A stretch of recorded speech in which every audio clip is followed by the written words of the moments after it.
Hey there. So, we keep on hearing that it's our inner world that's more important or that actually has power and not what's going on in your outer world. But what are the practical tips to actually looking more inside your inner world? I've already discussed this in my last video, where the first step is to actually become more aware of the thoughts that's currently recycling in your mind and question it. Is that really true?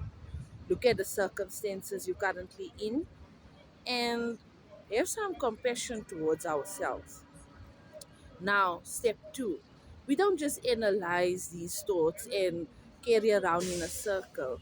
The next step is to form a new identity because the current thoughts you're having in your mind is what you identify with now. But let's create a new identity, one that's more true. And how would we go about doing that?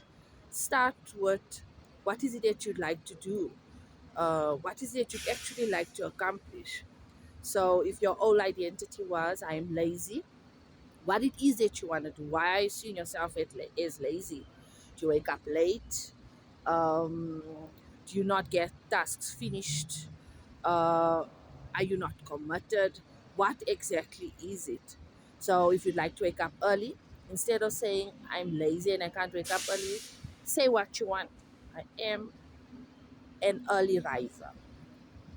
And when you're saying it, don't be hopeful. Don't just say it, oh, I'd like to be an early riser. No. I am an early riser. Feel it. And when you see yourself saying, I'm just feeling lazy, say, no, no, no, I am an early riser.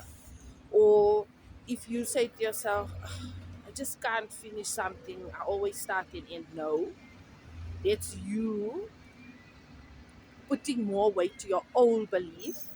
And a new way of seeing it would just be, um, I finish things. Once I start something, I get it done. And you're not doing it in a hopeful way. I finish things. That's it. Klar. No side stories, no other spirals and stories playing in your mind. And sometimes that's enough to just trap the old belief and move yourself towards this new identity. So remember, your inner world is where your real power is. What's happening to you on the outside are consequences of what you believe. So pay attention first to what it is that you are believing. And number two, set a new belief for yourself. Set a new identity. And whenever those old thoughts start playing, return to that identity and nothing else without allowing other stories to take over. So being aware of what you're currently thinking about and creating a new belief in line with what you want to do. Not just saying it, like I said, but embodying it, feeling it, making sure that it's aligned with what you really want, because that's the new identity that you're taking on. Try it. Let me know in the comments if it's been helping. And just stay positive. Even though it's hard, there is going to be hard days. Life will challenge you. Those old beliefs will come up. Oh gosh.